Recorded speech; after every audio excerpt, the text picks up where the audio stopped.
नमस्कार दोस्तों, स्वागत है आपका मेरे चैनल पे। दोस्तों आज हम बात करेंगे यूक्रेन के एक land based cruise missile system के टेस्ट के बारे में। और दोस्तों ये यूक्रेन के साथ साथ इसलिए भी इम्पोर्टेंट है क्योंकि जो कंट्रीज रशिया के खिलाफ है तो उनका इनके अंदर इंटरेस्ट होगा, क्योंकि दोस्तों यूक्रेन रशिया के खिलाफ है और रशिया यूक्रेन के खिलाफ रहा है। और भारत के लिए भी ये इंपॉर्टेंट है क्योंकि दोस्तों ऐसे सिस्टम्स का हम भी बहुत ज्यादा डेवलपमेंट कर रहे हैं और सफलता भी है हमारे पास। दूसरा दोस्तों क्या कारण है कि यूक्रेन के अंदर इंडिया का इंटरेस्ट होना चाहिए, उसकी भी बात करेंगे। चलिए दोस्तों शुरू करते हैं। तो दोस्तों यूक्रेन के ओडिशा रीजन के साउथ के अंदर स्थित एलिबे में Neptune land based cruise missile system का टेस्ट किया गया और इसके अंदर रेडियो जैमिंग भी अप्लाई की गई ताकि वारहेड की इलेक्ट्रॉनिक वारफेयर के अगेंस्ट रेजिस्टेंस का भी पता चल जाए। और साथ ही सुखोई 27 फाल्कनर जेट का भी इस ड्रिल के अंदर इस्तेमाल किया गया। तो दोस्तों यूक्रेन के नेशनल सिक्योरिटी और डिफेंस काउंसिल ने यह जिम्मा लिया था कि वह एक क्रूज मिसाइल सिस्टम को डेवलप कर सके और उसका लार्ज स्केल प्रोडक्शन कर सके ताकि वे यूक्रेन की आर्म्ड फोर्सेस को एक क्रूज मिसाइल सिस्टम दे सके जो उनकी नेवल कॉम्बैट पोटेंशियल की कैपेबिलिटी को बढ़ा सके, स्पेशली ब्लैक और एजोव सी के अंदर। और दोस्तों इस फायरिंग के दौरान Neptune land based cruise missile system के टैक्टिकल और टेक्निकल कैरेक्टरिस्टिक को देखा गया, स्पेशली दोस्तों नेवल टारगेट को हिट करने की इसकी रेंज और एक्यूरेसी को चेक किया गया और ये सी टारगेट एक स्पेसिफाइड रेंज के ऊपर स्थित थे। और दोस्तों इस रिपोर्ट के अनुसार यूक्रेन की नेशनल डिफेंस इंडस्ट्री बहुत ही शॉर्ट टाइम के अंदर एक बहुत ही कॉम्प्लेक्स मॉडल ऑफ वेपन और मिलिट्री इक्विपमेंट को डेवलप करने में सक्षम हुई है ताकि ये यूक्रेन की आर्म्ड फोर्सेस को जल्द से जल्द प्रोवाइड किया जा सके। और दोस्तों इनका प्रोडक्शन भी जल्द ही यूक्रेन की किसी एक प्रोडक्शन साइट पे किया जाएगा। और आपको बता दें कि नेपच्यून क्रूज मिसाइल सिस्टम को इनकी state enterprises state Kyiv design bureau ने डिजाइन किया है और अन्य स्टेट और प्राइवेट एंटरप्राइजेज जो कि इसके डिफेंस इंडस्ट्रियल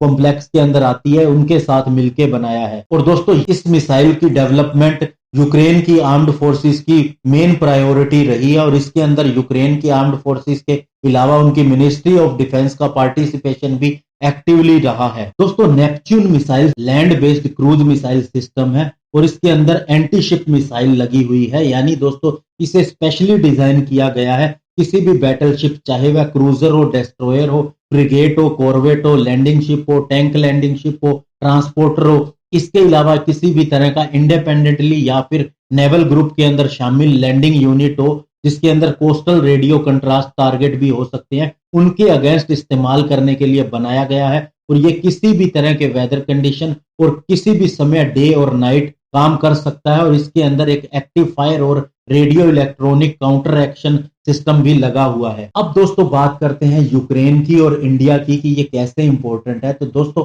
आपको ये बताना चाहूंगा यूक्रेन के पास जो टेक्नोलॉजी है वो वही है जो रशिया के पास थी, क्योंकि किसी समय ये रशिया का पार्ट होता था और अभी भी इनके बीच में बहुत सी प्रॉब्लम्स चल रही है। और जब से दोस्तों सोवियत रशिया टूटा था तब से हमें बहुत ज्यादा प्रॉब्लम्स आई है, स्पेशली दोस्तों रशियन वेपन के स्पेयर पार्ट्स को लेकर, क्योंकि बहुत सी फैक्ट्रीज जो यूक्रेन के अंदर थी वो यूक्रेन में चली गई तो इसलिए हमें उसके पार्ट नहीं मिलते थे। और कुछ चीजों के ऊपर दोस्तों रशिया भी प्रतिबंध लगा देता था और रशिया के अंदर उन्हें डेवलप करने में ज्यादा टाइम लगा। इसके अलावा यूक्रेन की स्थिति भी अच्छी नहीं थी। मैं एक वीडियो पहले भी बना चुका हूं जिसके अंदर मैंने बताया था कि यूक्रेन की किस तरह से एक इंजन बनाने वाली यूनिट थी जिसे चाइना ने खरीदना चाहा, उसके अंदर शेयर भी लिए, लेकिन बाद में अमेरिका और अन्य देशों के विरोध से वो काम ना हो सका। अगर इंडिया ने उसको लिया होता तो हमारा कावेरी इंजन अभी तक बन चुका होता। इसलिए दोस्तों यूक्रेन को पैसों की जरूरत है, एक छोटा देश है। अगर हमें लगता है कोई क्रिटिकल टेक्नोलॉजी उनसे मिल सकती है जिसकी हमें जरूरत है